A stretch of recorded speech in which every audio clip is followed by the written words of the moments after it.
So now I have a very, very crude garden bed, or something resembling one anyway. This is obviously far from ideal, but it's already late May, and so far the only thing I have in the ground is tomatoes, so I need to do something, even if it's not perfect by any means. Hadn't really checked on my tomatoes in a few days. The ones over closer to the house are doing pretty good. These guys, looks like something has eaten the tops off them actually. There's several that are gone completely, but a guy there just had his top eaten off, and so do the rest of them here, so I mean, I'll leave them alone, and if they do anything cool, if they don't, fine. I'll check on the other ones in a little bit, but as far as I know, the ones down there on the other side of that brush patch are doing pretty well. And those I did that kind of no-till thing where I just used the fork to stir up the dirt, but this dirt right here is from right down there. When we looped the driveway, there was kind of a hump shelf there that we had to take out. So we had piled that dirt up right there, and then Zach dumped several bucket loads of it through here, and it sat like that for quite a while. And then the other day he had the tractor going, so I asked him if he'd take the bucket and stir them up some, because they were kind of, you know, they'd been rained on and baked in the sun and were just gonna be really hard to work with. So he stirred them up for me some, and we've had some rain that helped soften it up some, so I figured I better get out here and get something done with it. So my plan is to, well, for one thing, I've got a lot of pepper plants that need to be in the ground like several weeks ago, so they're gonna go, at least some of them are gonna go here, but my plan is to direct sow cucumbers along the back of it so that they can use the fence as a trellis if they come up, and then out in the front here do the peppers and maybe direct sow some zucchini and dill and whatever else I have room for or feel like trying, and we'll just see how it all does. Hopefully I'll also get in here with some hay and mulch it to help with weeds obviously, but also because this dirt is like sitting on top of the ground instead of just being at regular soil level, it's probably not going to hold moisture as well, so the mulch should help with that. So we'll see.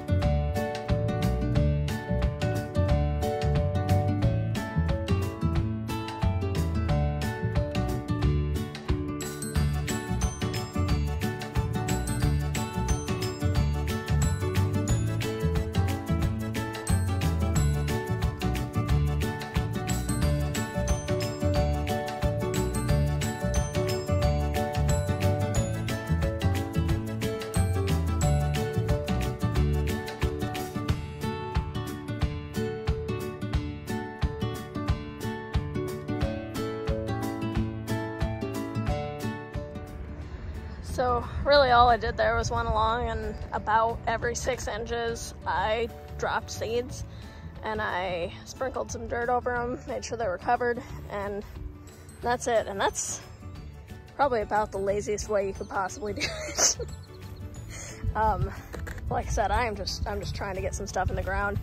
If half of those come up, that will be plenty. I got a big packet of seeds that cost like $2, so that was less than 50 cents worth of seed.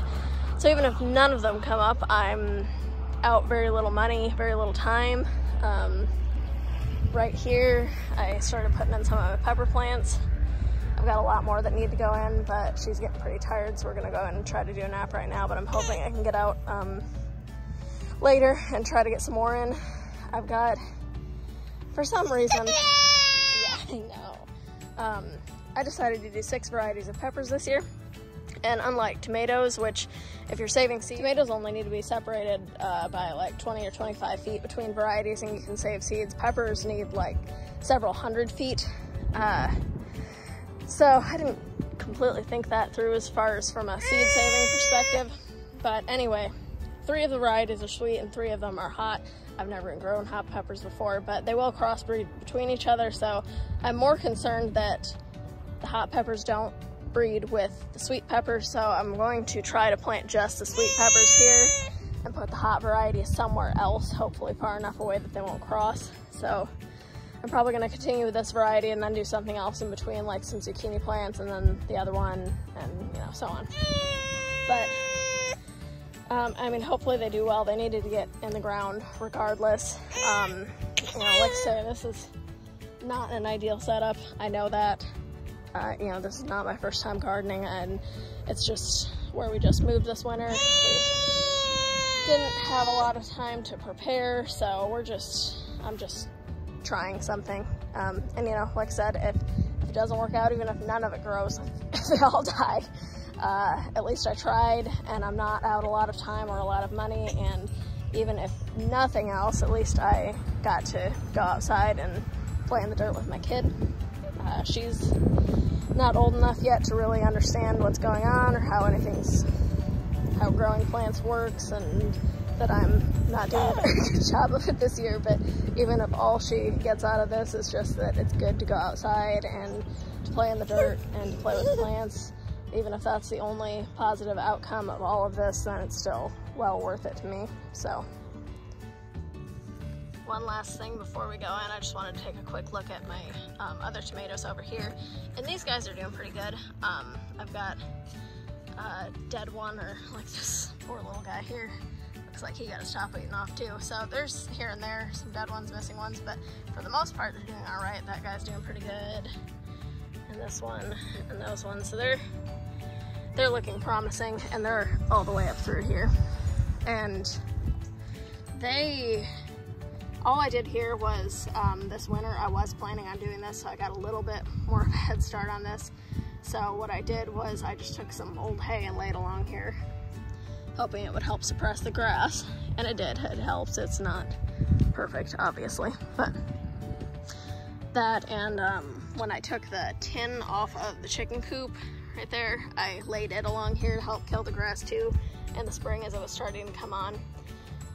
And so that worked pretty good. And then when I got ready to plant them, I just pulled the hay aside and planted them with some eggshells, and ordinarily I would use some powdered sulfur and some Epsom salts in the hole with them too. But anyway, planted them, pulled the mulch back up around them, and then when I cleaned out the little chicken coop, I took the manure out of that and put it just on top of the hay afterwards and watered them, and so far they're doing good. Oh, and I forgot, sorry. Before I planted them, I went through with not really a broad fork, it's just a potato fork. It's got 4 tines, but it's heavy duty, and I used it to just stomp in and kind of wiggle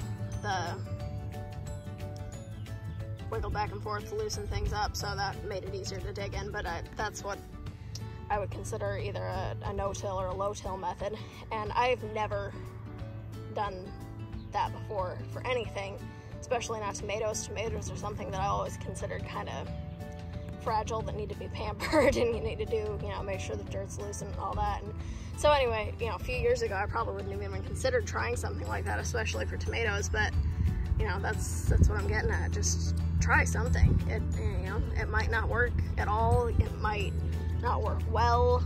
You might learn something to do differently next time, but you know, just try it. What do you really have to lose? You know, if you just go to the store and buy some cheap seeds and throw them in the ground in a corner of your yard and see if anything comes up. You know, if nothing else, you'll probably learn something. You might get some food, you might get some pretty flowers, you might at least give your kids something to be interested in. You know, there's a lot of good that can potentially come from it, even if it doesn't go perfectly your first time, or even if it doesn't go perfectly ever. It never goes perfectly, but even if it doesn't work out like you think it's going to, even if you don't think you're ready, you can spend years reading or watching YouTube videos about how to do this and that and all that, and that's great. Books and stuff like that are a great resource for learning things, but there's really no substitute for experience and trial and error, because you can read a lot of books about how to grow something, but so much of it is going to be specific to your area and your climate, and you need to get out in your yard or whatever and figure out what you're dealing with. And then you can go and do further research, like, oh, I've got a lot of rocks, or I've got a lot of clay, I've got really clay or sandy ground, or whatever. Until you get out there, you're really not even going to know what you're dealing with, and that's, a good baseline to start. Just, put something in the ground and see what happens. So, good luck with that. I know a lot of it can seem intimidating because there's so many different ways to do everything, and everybody's got advice, and again, that's all great, but there really is no substitute for just going out and trying. Just go try, just go put something in the dirt, see what happens, and try again. So I hope, maybe if there's any of you who are, well, I've been thinking about gardening, or I've been thinking about trying to grow something, but I don't think I'm ready yet. Even if you're not ready, just try it. You don't have to spend a lot of money at it. You don't have to spend a lot of time at it. Just try something and learn something from it and go from there. So good luck with it. I hope you go grow something.